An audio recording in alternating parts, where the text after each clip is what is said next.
بسم اللہ الرحمن الرحیم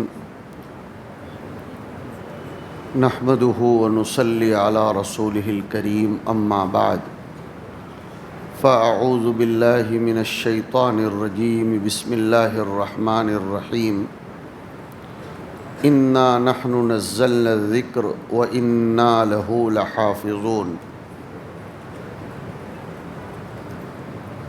گرامی قدر صدر محترم، اسٹیج پر رونق افروز حضرات علماء کرام، حفاظ اعظام، مساہمین مسابقہ، ہمدردان قوم و ملت، بہی خواہان قرآن، میں نے اس سے پہلے بھی مولانا عبدالشکور صاحب کی فکروں کے نتیجے میں منعقد کیے جانے والے ایک پروگرام میں حج ہاؤس میں ایک بات کہی تھی، جس کو آج پھر دہرانا چاہتا ہوں بلا کسی لاگ لپٹ کے، کہ اللہ تبارک و تعالیٰ نے بہت سے کاموں میں شہر اورنگ آباد کو تجدیدی حیثیت عنایت فرمائی ہے، اللہ مبارک فرمائے۔ مولانا عبدالشکور صاحب کی شکایت بجا ہے کہ مسجد جتنی بھرنی چاہیے ویسی نہیں بھری، لیکن اسلام کا نظریہ کیفیت پر ہے، کمیت پر نہیں ہے۔ میرے خیال سے جس انداز کا یہ کام ہو رہا ہے کہ قدیم حفاظ کے مابین مسابقہ قرآنیہ، مجھے نہیں لگتا کہ پوری دنیا میں کہیں ہوتا ہو، میرے علم میں تو نہیں ہے، صرف ہندوستان کی بات نہیں کر رہا ہوں۔ اس اعتبار سے اس طرح کے مسابقے کو منعقد کرنے والے مجددین کہے جائیں گے، جن مجددین کی امت کو ضرورت ہے۔ ایک حدیث شریف میں آتا ہے، نبی اکرم صلی اللہ علیہ وسلم فرماتے ہیں کہ اللہ تبارک و تعالی ہر 100 سال پر کچھ ایسے لوگ پیدا فرماتے ہیں جو دین کی تجدید کرتے ہیں۔ قرآن کریم کی حفاظت کے بغیر اسلام کی حفاظت ممکن نہیں ہے۔ آج کل ذہنی طور پر ورغلانے کی، مسخ کرنے کی اور برین واش کرنے کی جو محنتیں ہو رہی ہیں، ان میں سے ایک محنت قرآن کریم سے کاٹنے کی بھی ہے، جو بہت منظم طور پر ہو رہی ہے۔ دیکھو ایک بات سمجھو، دشمن ضروری نہیں ہے کہ کہہ کر، واضح کر کے، صاف بول کر کوئی اٹیک کرتا ہو۔ کبھی کبھی وہ سونے چاندی کے ورق میں بدبودار استنجے کو پیک کر کے بھی پیش کرتا ہے۔ چھوٹی سی مثال دوں، یہ جو ویمل کی پوڑی آتی ہے یا تمباکو کی جو پوڑیاں آتی ہیں، ایک طرف تو اس پر یہ لکھا رہتا ہے کہ اس کو استعمال کرنا یہ منشیہ کے شریر کے لیے ہانیکارک ہے، لیکن دوسری طرف کیسر یکت عنوان بھی دیا جاتا ہے اس کو۔ سمجھ رہے ہیں بات؟ یعنی زعفران آلود، مطلب ہے تو تمباکو، لیکن اس پر زعفران کے پتے اور زعفران کا ورق چڑھایا ہوا، یہ عنوان دیا جاتا ہے۔ اس سے ایک مسلمان کو سبق لینا چاہیے کہ جیسے جسم کے لیے نقصان پہنچانے والی چیزوں کو کبھی خوشبوؤں میں لپیٹ کر، کبھی طمطراق عنوان میں لپیٹ کر پیش کیا جاتا ہے، ویسے روح کو نقصان پہنچانے والے جو حملے ہیں انہیں بھی عجیب عجیب انداز میں پیش کیا جاتا ہے۔ تو قرآن کریم سے کاٹنے کی عجیب عجیب محنتیں چل رہی ہیں۔ ایسے موقع پر ان پرانے حفاظ کے لیے مسابقات کا انعقاد کیا جانا واقعتاً اللہ تعالیٰ کی بہت بڑی نعمت ہے، اور نعمت میں بڑھوتری شکر گزاری کی بنیاد پر ہوتی ہے۔ اللہ کا وعدہ ہے لَإِن شَكَرْتُمْ لَأَزِيدَنَّكُمْ۔ اس نعمت کی قدردانی یہ ہے کہ اس میں زیادہ سے زیادہ افراد جڑیں، اور اس بات سے اتفاق کرنا پڑے گا کہ بیرون صوبے سے جن لوگوں کو توفیق ہو رہی ہے انہیں بھی آنے دیا جائے، اس لیے کہ قرآن کریم سب کے لیے نعمت ہے، اور ہم سب قرآن کریم کے دسترخوان پر ایک ہی ہیں۔ اسی قرآن نے بلال حبشی کو بھی جوڑا، صہیب رومی کو بھی جوڑا، سلمان فارسی کو بھی جوڑا، اور عمر ابن خطاب کو بھی جوڑا۔ اور اس قرآن سے اگر کٹا تو پھر ابو جہل بھی حضور کے خاندان کا شمار نہیں کیا گیا، ابو لہب کو بھی خارج کر دیا گیا، اور جو بھی اس قرآن سے کٹا اس کو کاٹ ہی دیا گیا۔ لہذا جہاں سے بھی اس قرآن کریم کی نسبت پر کوالیفیکیشن کی بنیاد پر، یہ میں بات کر رہا ہوں، شرائط اور ضوابط کی بنیاد پر جو لوگ جڑنا چاہیں ان کو آنے دینا چاہیے۔ اخلاص اس میں اور بڑھے گا، اور یہ بھی لئن شکرتم لأزیدنکم میں داخل ہوگا۔ ایک بات، اس وقت مجھے کوئی بیان نہیں کرنا ہے، کچھ معروضات پیش کرنی ہے۔ دوسری بات، جن لوگوں نے اس مسابقے میں حصہ لیا یہی غنیمت ہے۔ کامیاب ہوئے نہیں ہوئے وہ ثانوی درجے کی چیز ہے، اس لیے کہ یہ تو امتحان ہوتا ہے، اور ہم علماء اور طلباء جانتے ہیں کہ امتحان کی مسند پر اور اس کی مجلس میں کبھی کبھی یاد کیا ہوا آدمی پورا بھول بھی جاتا ہے، اور کبھی جو چیز بالکل نہ دیکھی ہو وہ بھی یاد آ جاتی ہے۔ لیکن جنہوں نے حصہ لیا یہ ان کی ہمت کی بات ہے اور ان کے کانفیڈنس کی بات ہے۔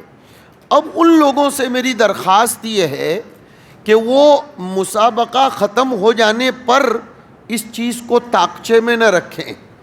قرآن کریم کو یاد رکھنے کے لیے بہترین طریقہ ہے نمازوں میں اس کو پڑھتے رہنا، نمازوں میں پڑھتے رہنا۔ اتل ما اوحی الیک من الکتاب واقیم الصلاۃ، دونوں میں جوڑ دیکھو، اتلو اور اقیم الصلاۃ، قرآن کی تلاوت کرتے رہو اور نماز قائم کرو۔ قرآن کریم کو یاد رکھنے کا مؤثر، مفید اور ایفیکٹو نسخہ یہ نمازوں میں اس کو پڑھنا ہے۔ میں نے ابھی انگلینڈ میں بھی بات کہی آخری عشرے میں کہ تبت یدا میں بھلے ابو لہب کو بد دعا دی گئی ہے، لیکن بحیثیت مجموعی یہ صورت ہمارے لیے احسان ہے کہ ہمارا کام چلا رہی ہے۔ تبت یدا قل هو اللہ احد اور والضحیٰ واللیل اذا سجی الم نشرح لک صدرک، یہ نہیں ہونا چاہیے، یہ نہیں ہونا چاہیے۔ میں آپ کو طریقہ سکھاتا ہوں، جو لوگ اس مسابقے میں حصہ لیے ہوں یا نہ لیے ہوں، مجموعی طور پر یہاں بہت سے حفاظ اور ائمہ بیٹھے ہیں، سب ذرا دھیان سے سنیں۔ شوال کی پہلی تاریخ تو چلی گئی، کل سے ہی شروع کر دیں کہ فجر میں الف لام میم سے آغاز کریں، اور اس ایوریج سے چلیں کہ شعبان میں فجر کے اندر قرآن کریم ختم ہو جائے۔ لوگوں کو قرآن کی روز روز نئی نئی تلاوت سننے کو ملے گی۔ یہ تو گنے چنے مقرر کردہ کچھ رکوعات ہیں کہ وہ وضو کرتے وقت ہی لوگ کہہ دیتے ہیں آج امام صاحب یہ پڑھنے والے، اس لیے کہ کل یہ پڑھا تھا اور پرسوں نہیں۔ قرآن شریف یاد رکھنے کا سب سے اچھا طریقہ یہ ہے، اور بار بار ہر سال جب یہ قرآن کریم گنگناتا ہوا آپ کے مقتدی آپ کو سنیں گے تو ان کو یاد بھی ہو جائے گا۔ ایک روایت یاد آ گئی، نبی اکرم صلی اللہ علیہ وسلم کے ایک صحابی فرماتے ہیں، میں نے سورہ قاف حضور کی کثرت سے نماز میں تلاوت کرنے کی بنیاد پر یاد کر لی۔ وہ روایت کے الفاظ یہ ہیں، ما اخذت قاف الا من فی رسول اللہ صلی اللہ علیہ وسلم۔ حضور کثرت سے پڑھتے تھے سورہ قاف، تو ہم پورا قرآن شریف پڑھیں۔ جن لوگوں نے حصہ لیا وہ اوابین کی پابندی کریں، مغرب کے بعد کوئی زیادہ وقت نہیں جاتا، یہ بیزی ہونا غلط عذر ہے۔ باہر نکل کر کوئی مل گیا تو 10 منٹ چلی جاتی ہے کہ نہیں، تو مسجد میں رک جاؤ 10-15 منٹ، 2 رکعت کر کے 6 رکعت پڑھو اور ایک پارہ ختم کرو۔ کس نے کہا کہ قرآن صرف رمضان میں ہی سنایا جاتا ہے؟ نہیں، اللہ کو سناؤ، اللہ کو سناؤ، اور مسجد کا کونا پکڑ لو۔ جو حفاظ ہیں وہ مسجد کا کونا پکڑ لیں مغرب کی 2 سنتیں ادا کرنے کے بعد، اور اتنی زور سے کہ جس سے دوسروں کی عبادتوں میں خلل نہ ہو، قرآن کریم کی تلاوت کے ذریعے 6 رکعت میں قرآن کریم کے ایک پارے کو کم از کم ختم کریں۔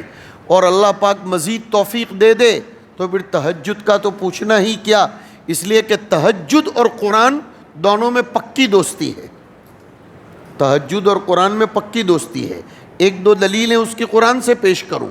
یا ایھا المزمل قم اللیل الا قلیلا نصفہ او انقص منہ قلیلا او زد علیہ، اب آگے پڑھو، ورتل القرآن ترتیلا۔ یہ دیکھو، قیام اللیل اور ترتیل قرآن دونوں میں جوڑ پیدا ہوا۔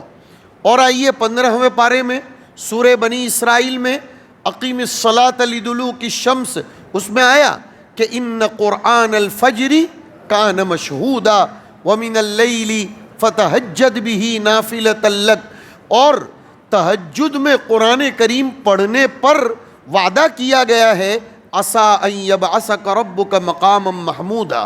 ایک بڑی پیاری بات یاد آ گئی کہ اس آیت سے ہم یہ نکال سکتے ہیں کہ حضور کو تہجد پڑھنے پر اور تہجد میں قرآن کریم کے گنگنانے پر مقام محمود کا وعدہ کیا گیا ہے۔ اس امت کو بھی اس دور میں مقام محمود کی ضرورت ہے۔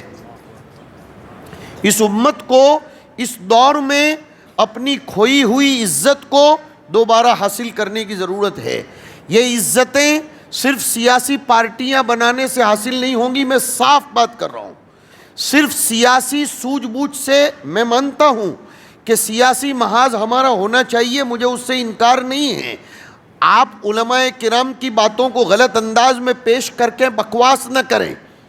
اس شہر کو جہاں بہت سی خوبیاں حاصل ہیں، وہاں بہت سے معائب اور بہت سے نقائص بھی حاصل ہیں کہ بے لاگ لپٹ علماء پر کلام کرتا ہے یہ شہر، یہ بھی غلط ہے۔ اور اس کی نحوستیں کیا ہیں وہ ہماری آنکھوں سے ہم دیکھتے ہیں، بہت کم لوگوں کو سمجھ میں آتی ہیں۔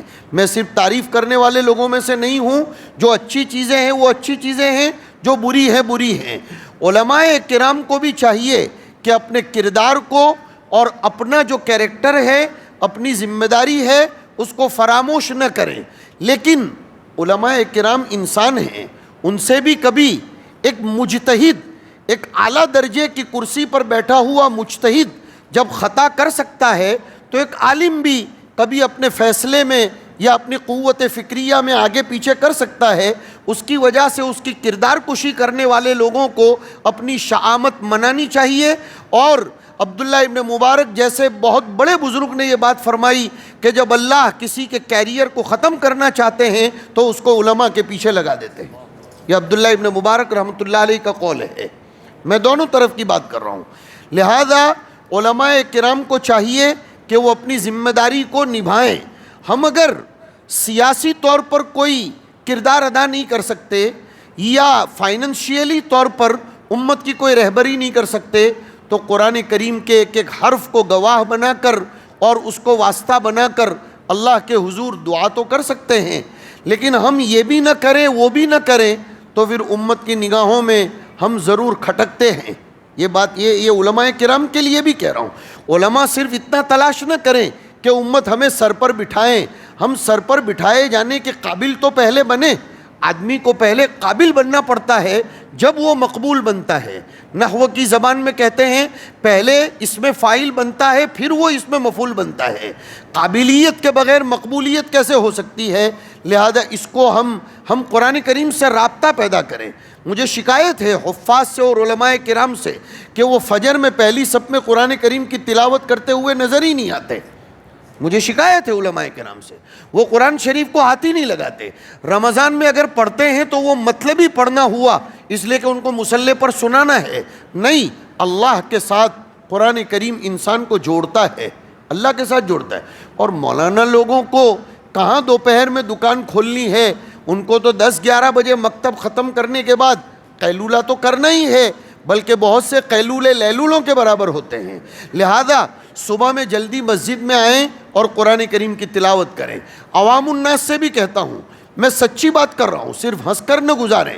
جب تک ہم سب مسلمان قرآن کریم سے اپنا تعلق جوڑیں گے نہیں، تب تک کوئی بڑے سے بڑا قائد بھی ہماری تقدیر کو بدل نہیں سکتا. یہ ڈنکے کی چوٹ کہہ رہا ہوں. قرآن کریم سے جب تک اپنے تعلق کو جوڑیں گے نہیں، جب تک آپ چاہے ملک کی وزارت عظمیٰ پر کسی کو بٹھا دو، راشٹرپتی بھون تک پہنچا دو یا پورے عالم کا کوئی امیر بنا دو، لیکن جب تک ہم سب مل کر قرآن کریم سے اپنے آپ کو نہیں جوڑیں گے تب تک ہمارا مقدر نہیں بن سکتا. اس لیے کہ ابھی ایک حدیث شریف پڑھی جا رہی تھی، شروع میں حضور نے اس کا وعدہ کیا ہے، ان اللہ لیرفع بہذا الکتاب اقواما ویضع بہ آخرین. حضور فرماتے ہیں کہ اللہ اس قرآن کی برکت سے قوموں کی تقدیر کو بلند کرتا ہے اور اس کے چھوڑنے سے ابھری ہوئی قوموں کو بھی پستی کی طرف گرا دیتا ہے. اس لیے اور پہلا ہی خطاب انقلاب برپا کرنے کے لیے کیا تھا؟ اقرأ کا تھا. پہلا ہی خطاب کیا برپا کرنا تھا؟ انقلاب برپا کرنا تھا. ایک ایسی امت جو ہر اعتبار سے ختم ہو چکی تھی، اس امت کو اٹھانا تھا. اس اٹھانے کے لیے پہلے ہی کہا گیا اقرأ. لیکن معاف کیجئے گا، اسی اقرأ کو لوگوں نے چرا لیا. یونیورسٹیوں کے نام رکھ دیے اقرأ، کالجوں کے نام رکھ دیے اقرأ. وہ اقرأ کو بعد میں ملا کر پڑھنا چاہیے کہ اقرأ تب انقلاب پیدا کرے گا جب وہ اقرأ بسم ربک الذی خلق ہوگا. یہ دلیل کے ساتھ بات کر رہا ہوں میں آپ کو کہ اکیلا اقرأ، اکیلی اسٹڈی اور اکیلا ایجوکیشن قوم میں انقلاب برپا نہیں کر سکتا.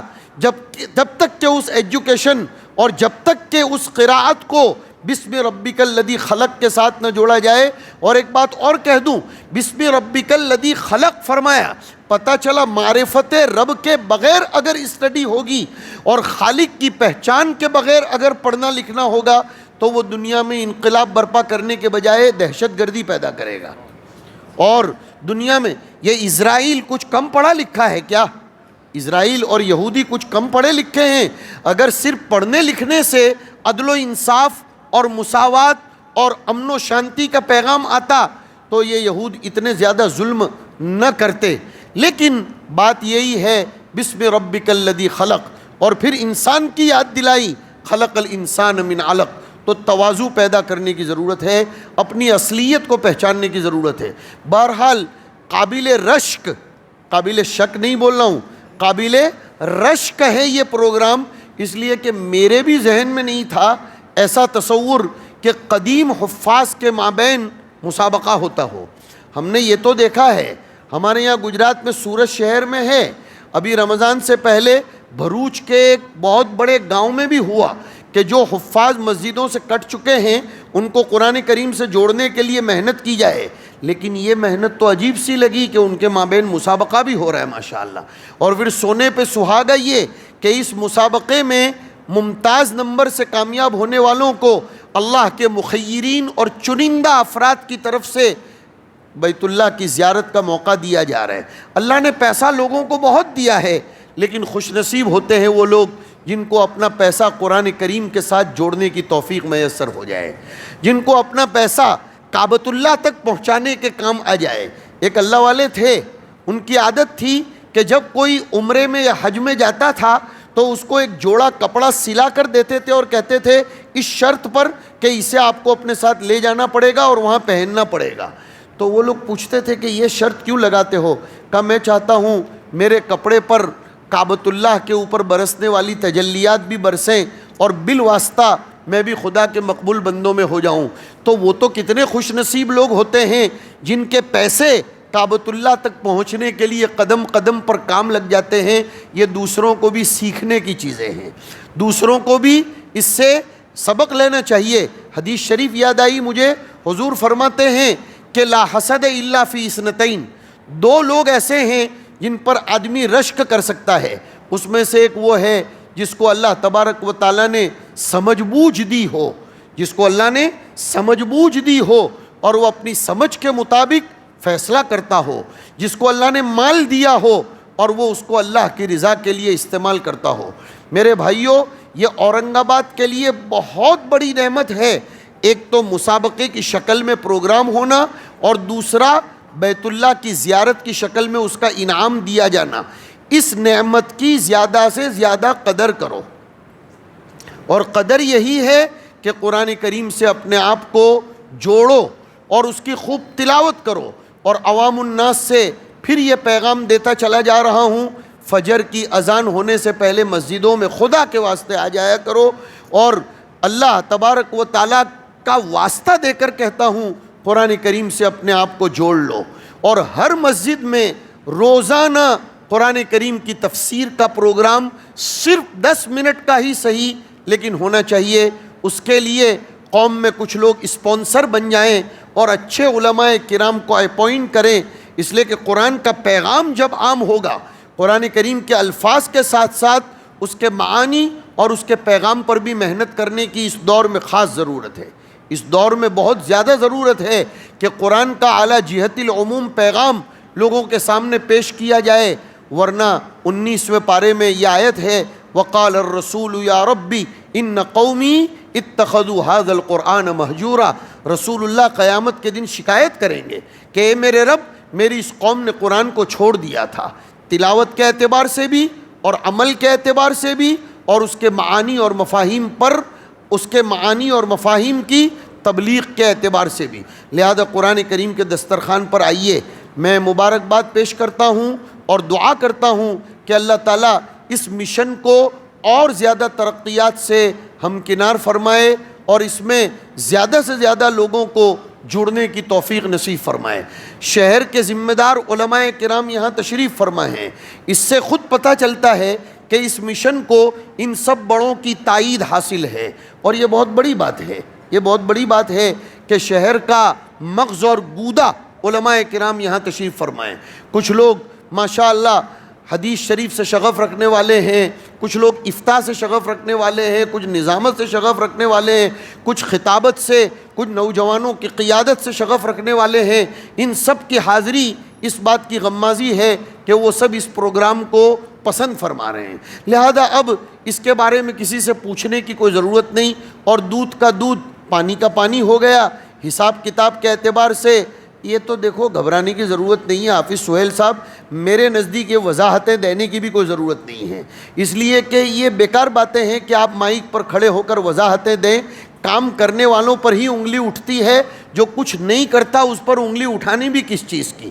ہاں، ہمیں صاف ستھرا رہنے کی ضرورت ہے، محتاط رہنے کی ضرورت ہے، ورنہ جن کو کام نہیں کرنا ہوتا ہے وہ لوگ بیٹھے بیٹھے، اصل میں ہمارے یہاں گجراتی میں ایک کہاوت ہے، دکھتا ہے کہیں اور دکھایا جاتا ہے کہیں اور، دکھتا ہے کہیں اور یہی اس قوم کی بہت بڑی کمزوری ہے کہ وہ دوسروں کو تو کیا ٹانگ کھینچے گی۔ میں ایک لطیفہ سنایا کرتا ہوں، وہ سنا کر بات ختم کروں گا کہ ایک مرتبہ فرشتے کسی ایک مسلمان کو لے کر جہنم کی سیر کو نکلے، کسی ایک مسلمان کو لے کر جہنم کی سیر کو نکلے۔ جہنم کے ایک طبقے کے پاس سے گزرے تو اس میں کوئی آدمی باہر آنے کی کوشش کر رہا تھا، فرشتے اس کو دھکا لگا رہے تھے واپس جا اندر۔ دوسری جگہ پر سے بھی گزرے تو حال یہی تھا، تیسری جگہ پر سے گزرے تو فرشتے نے کہا کہ مجھے ضرورت نہیں ہے، وہ باہر نکلنے کی کوشش کر رہا ہے، اندر سے کوئی خود اس کو کھینچ رہا ہے۔ کہا یہ کیا بات ہے؟ کہا پہلے طبقے میں یہودی تھے دوسرے میں نصرانی تھے اور تیسرے میں نعوذ باللہ مسلمان تھے، اس لیے کہ مسلمان خود ہی اس کی ٹانگ کھینچ رہا تھا کہ تیسرے کو کچھ محنت کرنے کی ضرورت نہ پڑے۔ یہ ہمارے مسلمانوں کی اتحاد کا نام لینے والے اور اتحاد کی پکار لگانے والے ہم لوگ ہیں، سب کے سب، ہم علماء، عوام، مسلمان سب کے سب اتحاد کا نعرہ لگاتے ہیں ممبروں پر، محرابوں پر، اسٹیجوں پر، لیکن ہم ہی لوگ اختلاف کرتے ہیں۔ ہاں، اس لیے میرے بھائیوں یہ برداشت کرنے کی عادت ڈالو، برداشت کرنے کی عادت ڈالو، اور اختلاف نظریات جو ہیں اس کو تو ضرور ہمیں برداشت کرنے پڑیں گے۔ کام کرنے والوں کو حوصلہ دینا چاہیے، کام میں آگے بڑھنا چاہیے۔ میں شکر گزار ہوں ہمارے ان بھائیوں کا اور ان بہی خواہان قوم کا جو قرآن کریم کے ساتھ اپنے تعلق کا مظاہرہ فرماتے ہیں۔ اللہ سبحانہ و تعالی ان حفاظ کو اور ان مساہمین کو قرآن کریم میں کثرت سے تلاوت کرنے کے ذریعے اپنے اس کیے ہوئے حفظ کو مضبوط کرنے کی توفیق دے۔ ایک بات اور یاد آئی، آپ لوگوں کو یقین نہیں آئے گا لیکن میں پکی بات کر رہا ہوں، آپ انکوائری کر سکتے ہیں۔ انگلینڈ میں ہمارے ملنے جلنے والوں میں ایک بڑے میاں نے جن کی عمر اس وقت 77 سال کی ہے، 77 ایئرس اولڈ، انہوں نے 6 سال پہلے طے کیا کہ مجھ کو حافظ بننا ہے، وہ الحمدللہ 6 سال میں حافظ بن گئے۔ اور صرف حافظ بنے نہیں، انہوں نے گزشتہ سال وہاں کی مرکزی مسجد میں محراب سنایا، تراویح سنائی۔ گجرات کے ہیں وہ تقریباً 45 سال سے انگلینڈ میں جا کر بس گئے، کئی مکان انہوں نے کرائے پر دے رکھے ہیں اور لینڈ لارڈ پارٹی ہے، لیکن اس کے دل میں شوق ہوا کہ میں اس عمر میں کیوں حافظ نہیں بن سکتا، بس بیڑا اٹھایا۔ تو میں ایسا دیکھنا چاہتا ہوں کہ ایک دن وہ آئے کہ اس میں بھی کوئی تجدیدی کارنامہ اورنگ آباد سے ہی شروع ہو، اور اورنگ آباد کی بڑی عمر کا کوئی آدمی یہ کہے کہ میں نے شروع کیا تھا۔ اب اللہ کا کلام ہے وَلَقَدْ يَسَّرْنَا الْقُرْآنَ لِلذِّكْرِ، یہ بھول جانے کا کہ بچپن کا حافظہ بہت مضبوط ہوتا ہے، بے شک ہوتا ہے، لیکن قرآن کریم کو تو بوڑھے بھی یاد کر سکتے ہیں، بوڑھے بھی یاد کر سکتے ہیں، اور اس بہانے کثرت سے تلاوت کا شوق پیدا ہو جائے گا۔ لہذا اس کی طرف بھی اعتنا اور اہتمام کرنے کی ضرورت ہے۔ حق تعالی شانہ ہم سب کو توفیق بخشے، اس پروگرام کو قبول فرمائے اور اپنی بارگاہ میں سعادت مندیوں سے اس کو ہمکنار فرمائے۔ وصلی اللہ وسلم علی نبینا و مولانا محمد وعلی آلہ و اصحابہ اجمعین۔ ماشاء اللہ ہمارے آصف بھائی نے حفظ شروع کیا، دیکھیے یہ سنایا، مجھے تو پتہ بھی نہیں تھا، ایک پارہ بھی ہو گیا۔ یہ قرآن کریم سے جڑنے کی برکت ہے۔ ہم دعا کرتے ہیں کہ اللہ تعالیٰ ان کو شرح صدر نصیب فرمائے، ان کے ذہن کو تیز فرمائے۔ مولانا عبدالشکور صاحب نے بھی شروع کر دیا ہے، دیکھو ماشاءاللہ، ہاں کتنی اچھی بات ہے۔ یہ تو سب اب تو نام باہر آ رہے ہیں اور بھی آئیں گے انشاءاللہ تبارک و تعالی۔ بہت لگے رہو، قرآن کریم کے پیچھے لگے رہو، انشاءاللہ اللہ تعالیٰ ضرور اس کو آسان کریں گے، کوئی کام مشکل نہیں ہے۔ وآخر دعوانا ان الحمدللہ رب العالمین۔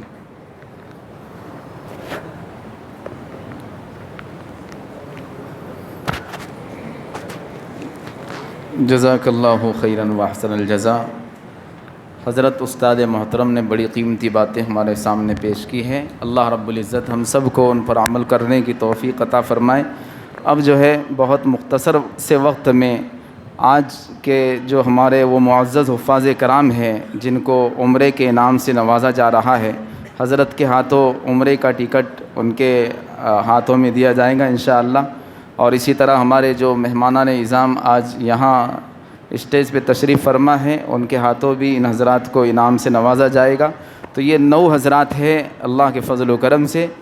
6 حضرات تو مسابقے میں جو شریک تھے وہ ہے، اور مسابقے قرآنیہ کے مساہمین میں سے اور انتظامیہ میں سے ایک قرآن اندازی کے ذریعے ایک عمرے کے لیے قبول ہو گئے انشاءاللہ۔ قرآن اندازی آپ کے سامنے ہوگی اور حضرت انشاءاللہ ایک چٹھی اس میں سے اٹھائے گے، اور وہ جو مقدر ہوگا، جس کا مقدر ہوگا انشاءاللہ وہ قبول ہوگا۔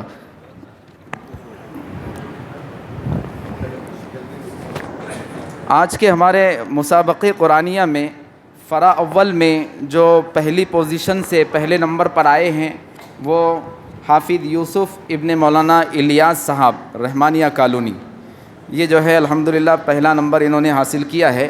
حضرت کے ہاتھوں انہیں عمرے کا ٹکٹ دیا جا رہا ہے۔ اور فرع ثانی میں بھئی ہمارے جو مہمانان اعظام ہیں، خصوصاً الحاج آصف خان صاحب، ان سے بھی درخواست ہے وہ تشریف لائے۔ مولانا عبدالشکور صاحب، مفتی انیس الرحمن صاحب، مولانا انوار الحق صاحب، مولانا عبدالغفار صاحب کاشفی، مفتی ناصر صاحب اشرفی، قاری مختار صاحب، مولانا صابر صاحب وغیرہ۔ فرع ثانی میں جو پہلا نمبر حاصل کیے ہیں وہ ہے مولانا نثار ابن نعیم صاحب اشاعتی۔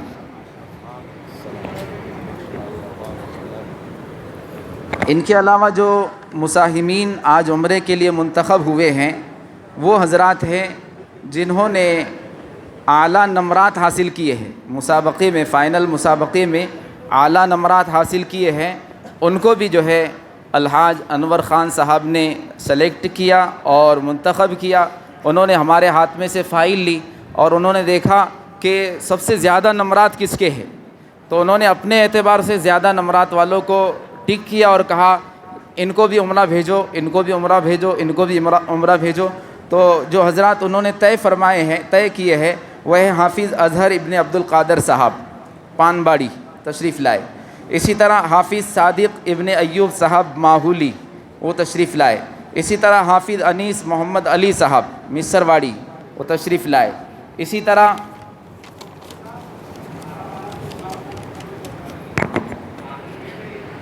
اچھا بھول جائیں گے، کوئی آئیں گے نہیں۔ اسی طرح حافظ احمد ابن اکبر صاحب نائے گاؤں وہ تشریف لائے۔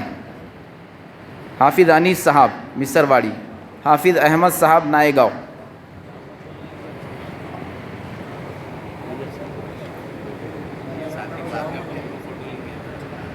اب یہ انتظامیہ جو ہے خان فیملی وہ یہ تمام حفاظ کرام کے ساتھ وہ فوٹو لینا چاہتی ہے۔ دعا کے بعد یہ تمام حضرات اپنے ٹکٹ کے ساتھ یہیں پر تشریف رکھے۔ ایک جو ہے قرآن اندازی کے ذریعے منتخب ہونے والے ہیں۔ قرآن اندازی میں جو چٹھیاں ہے وہ ایک برنی میں ہے، حضرت ایک چٹھی اس میں سے اٹھائیں گے، جن کا نام نکلتا ہے وہ انشاءاللہ عمرے کے لیے منتخب ہوگی۔ تمام مساہمین جو حاضر تھے، سال بھر حاضر تھے، ان کے نام اس میں رکھے گئے۔ ماشاءاللہ ماشاءاللہ۔ قاری محسن صاحب دیوگاؤں وہ تشریف لائے، اللہ قبول فرمائے۔ یہ ہمارے مسابقہ قرآنیہ کے ایک ذمہ دار ہے ماشاءاللہ، اللہ قبول فرمائے۔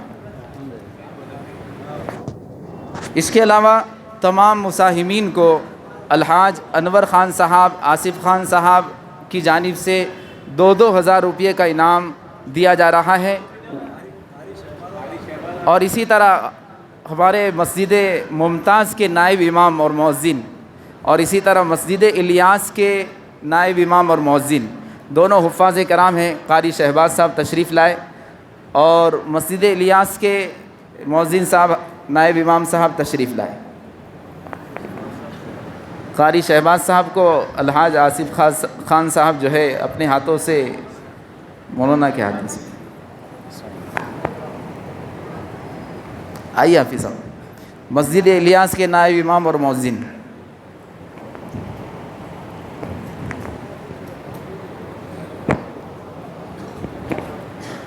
اور تمام مساہمین کو رقم دی جا رہی ہے۔ وہ ابھی دعا کے بعد جو چونکہ حضرت کو ابھی جانا ہے اور حضرت وقت کے بڑے پابند ہے، اور حضرت سے ہم نے یہ سیکھا ہے کہ وقت پہ شروع کیا جائے اور وقت پہ ختم کیا جائے۔